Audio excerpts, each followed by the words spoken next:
I feel sorry to the fans because the fight is boring. The fight is boring. Like that's not the fans are expecting to us. Pretty certain Terence Crawford in his brain is saying to himself, I could beat this dude. You know what I'm saying? If he actually goes through with it, he'll be 38 years of age next Sunday.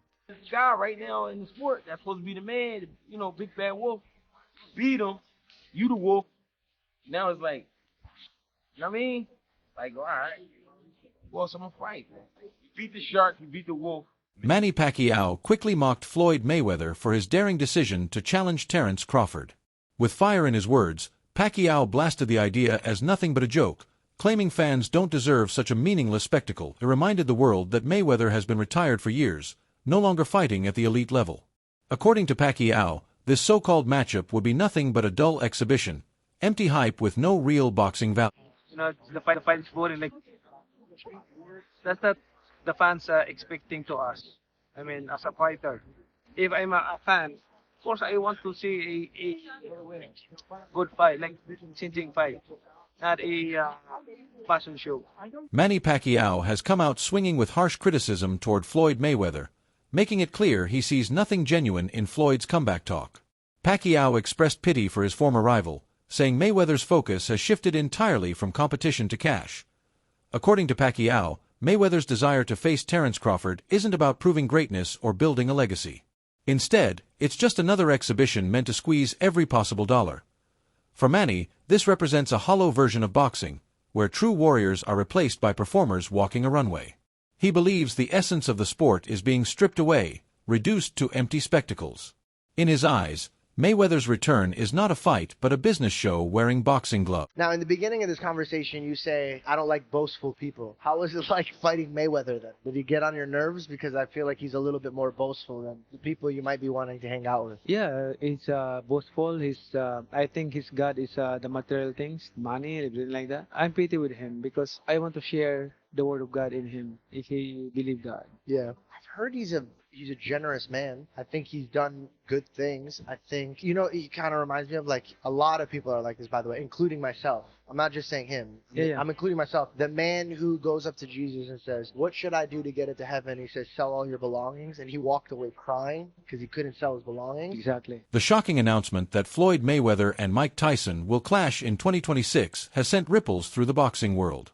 Fans and analysts alike recognize this isn't a meeting of two prime fighters, but rather a blockbuster spectacle crafted for attention and money. Reports suggest the bout is being framed as a tune-up for Mayweather, paving the way toward a potential showdown with Terence Crawford later the same year.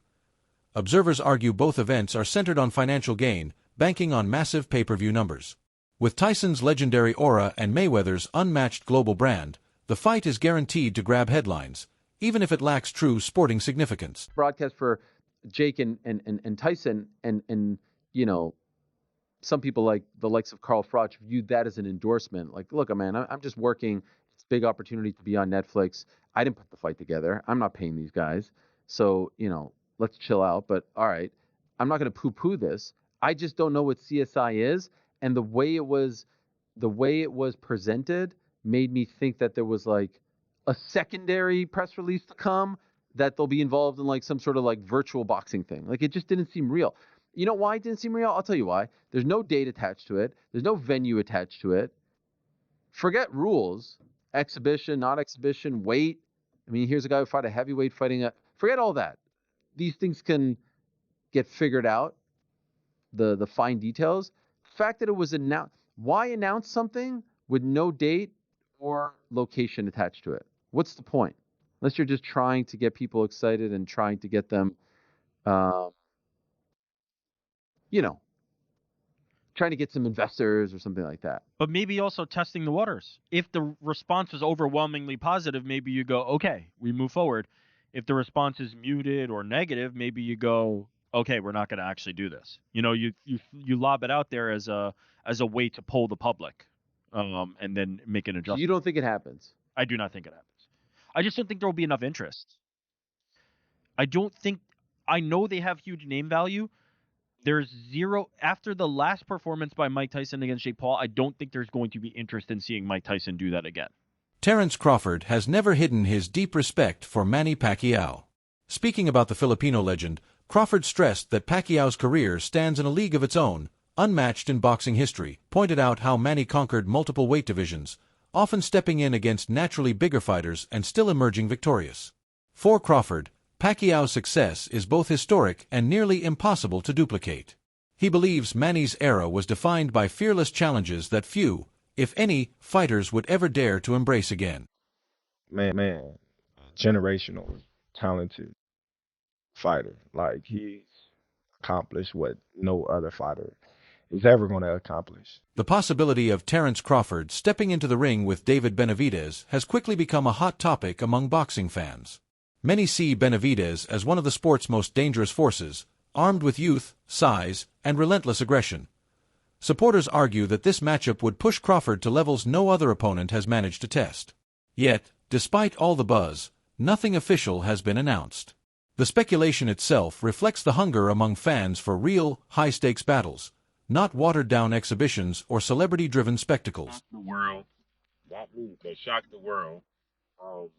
This past Saturday, Mexican Independence Day weekend, where he took on and defeated another first ballot Hall of Famer, but he essentially jumped up 3 weight classes, technically 2, from 154 to 168, and only had one fight at 154 last August against Israel Majamov.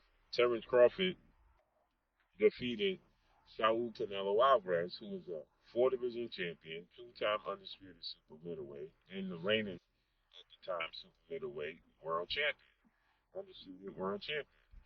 And Terence Crawford beat him handily and convincingly. And because he beat him so easily, now the 63 win, 3 loss, 2 draw, 39 win by way of knockout, biggest threat has been now imposed on Terence Bud Crawford. And that's the Mexican Ecuadorian monster, David Benavidez, who is a 2-division undefeated world champion, is 2-time WBC super middleweight, and reigning WBC light heavyweight, 175-pound champion, who has a record of 30 wins, no loss, no draw, and 24 wins by way of knockout. Stands 6'2" with a 75-inch arm.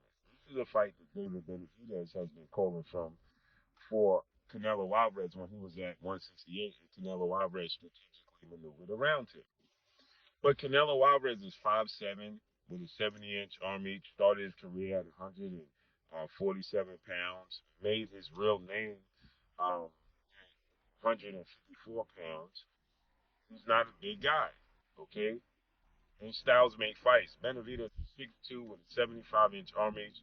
His last fight at 168 against Demetrius Andrade, he rehydrated to 193. So he's a big guy. Canelo Alvarez probably rehydrate to 182, maybe 185 max, right? He's not a big guy, right? Trainer Greg Hackett could not hide his admiration when breaking down Terence Crawford's shocking victory over Canelo Alvarez. He described Canelo as the shark of boxing, a symbol of dominance who had ruled the sport with unmatched power and skill for years. Hackett stressed that Crawford didn't just face the shark, he dismantled him. That performance signaled a massive power shift at the very top of the boxing world.